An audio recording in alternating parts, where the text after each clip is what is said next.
না, যার জন্য এটাকে 100% যেন কাজে লাগানো যায় সেই জন্য আপনাদেরকে কাজ করতে হবে। সরকারের এই প্রণোদনাকে কোনোভাবেই সহজভাবে নেওয়ার কোনো সুযোগ থাকবে না।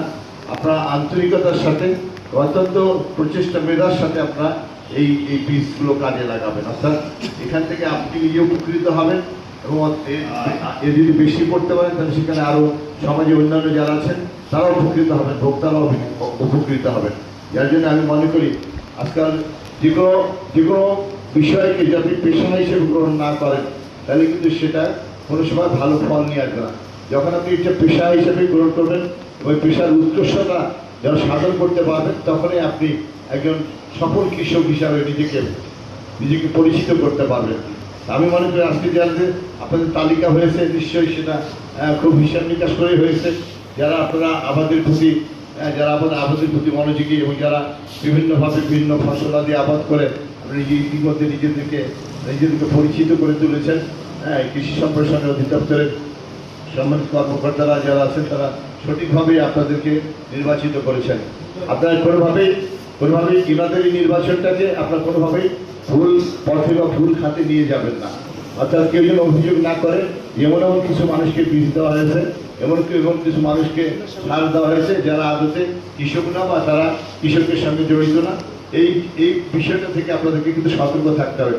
কারণ আমাদের এখন খুব ভয় যে যারা যে কাজটা করতে যাচ্ছি সেটা ঠিকভাবে করতে পারতেছি কি পারতেছি না।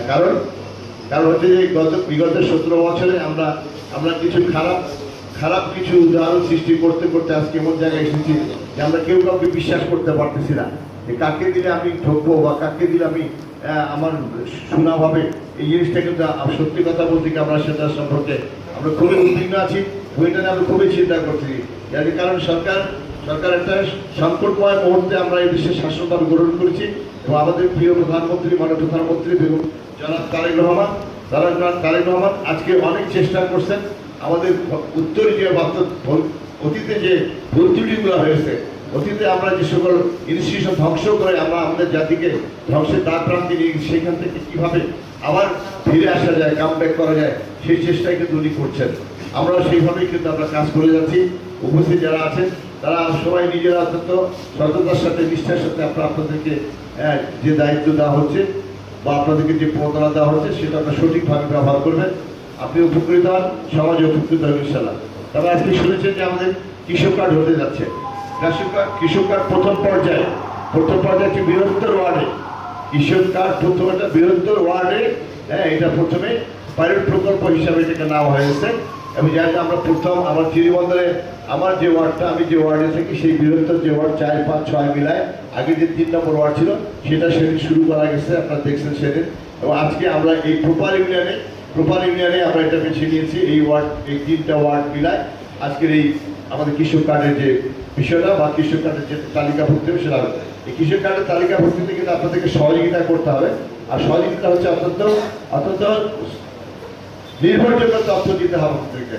অর্থাৎ আপনি বেশি জমি দিবেন, বেশি করে সব কিছু দেখাবেন তা হবে না।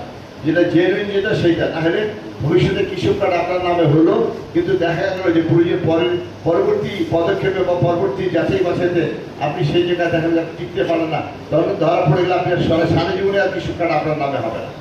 যারা এটাতে অসততার আশ্রয় নেবে বা যারা এটাকে কোনোভাবে ভুল রাস্তা নিতে চাইবে তারা কিন্তু কোনো রকম ধরা পড়লে ভবিষ্যতে তারা কৃষক কার্ডের কোনো সুযোগ সুবিধা আপনারা পাবেন না।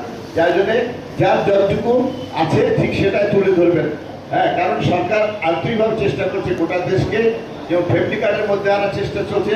5 কোটি পরিবারকে যদি ফ্যামিলি কার্ড দেওয়া হয় তাহলে চিন্তা করে পাশাপাশি 3 কোটি 4 কোটি মানুষকে কৃষক কার্ড দেওয়া হয়। এই কৃষক কার্ড দেওয়ার মধ্য দিয়ে আমরা ভোটার আগে বলেছিলাম যে কৃষক কার্ডের মাধ্যমে কৃষকরা তাদের জমির পরিমাণ নির্ধারণ করা যাবে, কি আবাদ করে, কোন ফসল আবাদ করবে, ওই ফসলে কি পরিমাণ সার লাগবে, এগুলো সবগুলোই কিন্তু একুরেট তথ্য দিয়ে কার্ড দেওয়া হবে। যখন যে আবাদটা হবে তখনই সেইভাবে কৃষককে সহায়তা দেওয়া হবে। সুতরাং এইটা একটা অনেক বড় উদ্যোগ। এই উদ্যোগ কোনোভাবেই ছোট করে দেখবেন না, এটাকে অনেক বড় উদ্যোগ।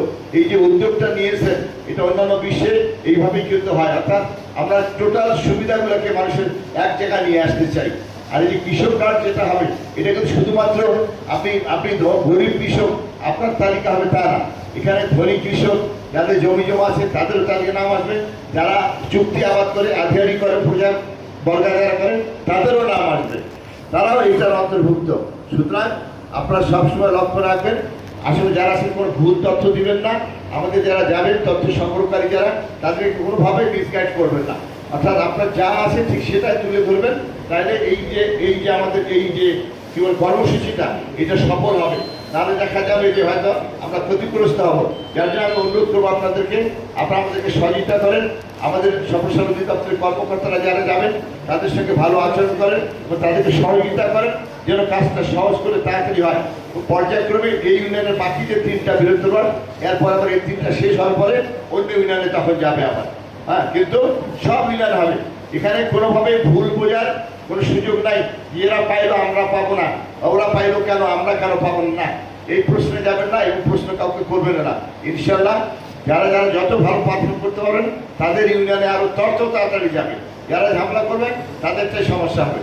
সুতরাং আমি মনে করবো এবং আমি অনুরোধ করি আপনাদেরকে তোমার ধৈর্য ধারণ করবেন, আমাদের সরকারি গৃহীত যে কর্মসূচিগুলো বা গৃহীত যে পদক্ষেপগুলো এগুলো যেন সঠিকভাবে জনগণের মাঝে পৌঁছতে পারি, এই আমাদের চেষ্টা, এই আমাদের করণীয়। সুতরাং আসুন আমরা সবাই মিলে বর্তমান গণপ্রজাতন্ত্রী বাংলাদেশ সরকারের মাননীয় প্রধানমন্ত্রী তাকে আমরা সহযোগিতা করি, তার হাতে নেওয়া গৃহীত যে পদক্ষেপগুলো এগুলোকে আমরা সফল বাস্তবায়নের মধ্য দিয়ে আগামী দিনে বাংলাদেশকে স্বপ্নের নয় সোনার নয়, এই বাংলাদেশকে স্বাভাবিক বাংলাদেশে রূপান্তরিত করব।